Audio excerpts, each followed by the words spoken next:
Hey there, if you're new to my channel, I'm Amy and I love to talk about reducing overwhelm to live more intentionally and creatively. And one way I like to reduce overwhelm is by decluttering.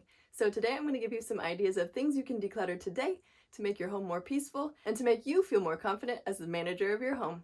So the first thing that I think is also one of the easiest things to declutter is clothing that no longer works for you. Now I'm in my 8-year-old son's room today. If you want to see what the whole thing looks like with the crazy paint and all, you can check out this video next, but it's actually his responsibility to put his clothes away, and I don't police how neatly he does it. So when I open up his drawer, you might see a big old mess, but that's okay with me because at least he's got them in the drawer and not on the floor like he used to have before we bought this really cool hidden desk dresser from the thrift store when I did his room makeover. All right, let's see how bad it is in there. Alrighty, it is pretty disorganized in here. We've got shorts with long pants and dress shirts, but I'm not actually here to organize it. I'm just here looking at the sizes. He's an 8-year-old, so I'm going to get rid of anything that's too small for him. Or if I find duplicates of the same kind of thing that he's never going to wear all of them, I'll kind of weed it out, and that way he'll have more space to see what he has. It'll end up looking less crowded. So first of all, I see shorts. He doesn't need shorts because now it's cold weather, but even if this is the right size, I'm not going to pack it away because all of the clothing in here is most of the clothing that we own for him. There might be one or two things in a bin for him to grow into, but I actually have this set up so that this is more of a summer drawer and he just will stop using that during the fall and winter. So let's see. This is a size 6. We can give those away. This is a size 8. This is a summer thing.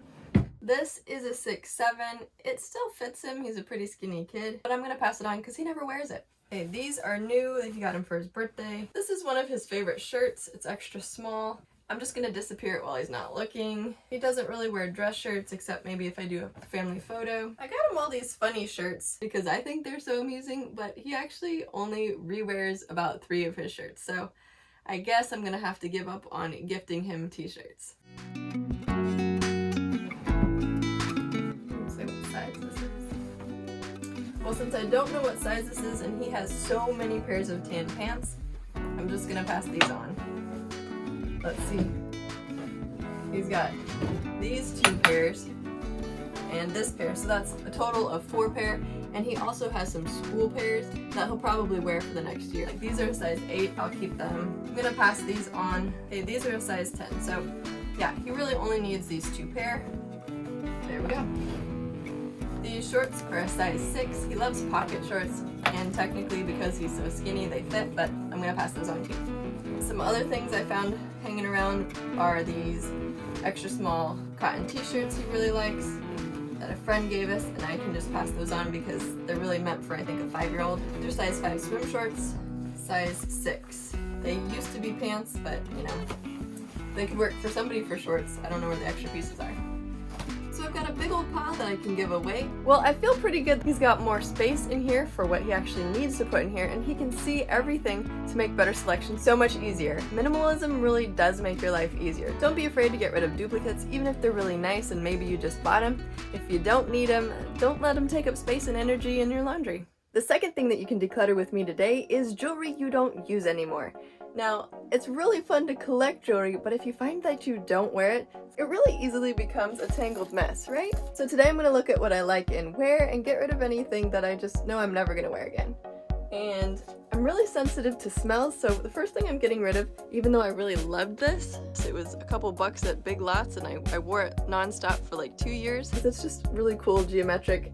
I still like it, but I don't know if you can see the chain, it kind of looks coppery, but when I first got it, it was gold colored, and it's just a fact of life that cheap costume jewelry does tarnish, and sometimes it even smells weird. I'm super sensitive to smells. I don't even use laundry sheets for that reason, so that's gotta go. I'm not gonna wear it again. And this was a gift.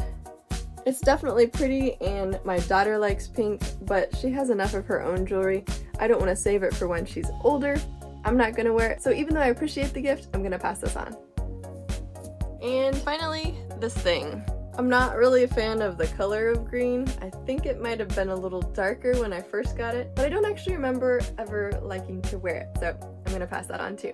Now the third thing that could be either really easy or really hard for you to declutter are books.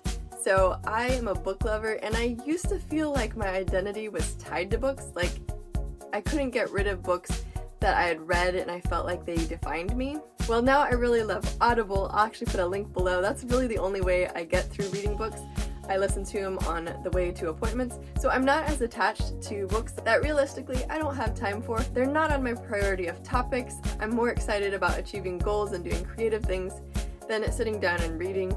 Although I do recommend reading at least 10 minutes in the morning as a practice of self-care and calming. That is one thing that I think helped me get out of survival mode. So I can't quite declutter the hard copies completely, but I do know there are some up here that I don't need, so I'm going to grab a few right now that were given to me that are pretty out of date. I don't want to leaf through them. I've had a lot of books given to me, and I don't need to feel obligated to read them all. So I'm getting rid of a few, and I've gotten rid of quite a lot. I probably have some more around the house, but I'm going to keep on moving to declutter the fourth thing.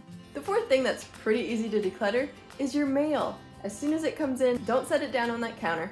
Maybe you need to put it in a take action basket if it's like a bill or something, but when it's magazines that you never asked to receive or a bunch of sales ads that you're not going to use, I save time and prevent clutter by immediately bringing it over to my recycle. I am going to put this World Vision gift catalog over in my take action pile because the kids and I like to leaf through it and decide what kinds of things that we want to gift other kids for Christmas. My kids really enjoy this. I talk about this in my minimalism gift and Christmas video if you're interested in hearing more about it, but I want my kids to be as excited about giving as they are about asking for things. One thing that can be particularly hard for creative and sentimental moms is decluttering your kids' art. As a first-time mom, I really struggled with this.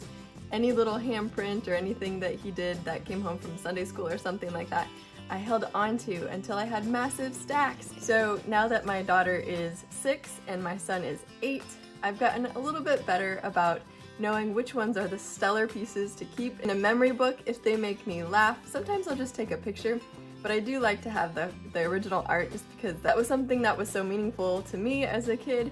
But my daughter is a very prolific artist, so if you have one of those kids that likes to sit down and draw 3 pictures in a day, but then leaves things piled around and never gets around to giving them away. A lot of the art she does make for family members, other art I just send to them because I know they'd like to see what the kids are up to. So today I'm actually decluttering a few of my daughter's pieces. I do this while she's not here because she makes so much art, but then she just kind of forgets about it until she sees it again when I try to get rid of it. So I kind of tuck it underneath the recycling when she's not looking. And even if it's like mess up pieces she's very attached to. So if she says something super important to her, I do keep it. But things like this that she makes a lot of, I can go ahead and recycle. And don't forget to hit that subscribe button and hit the notification bell so that you'll know when my next video comes out.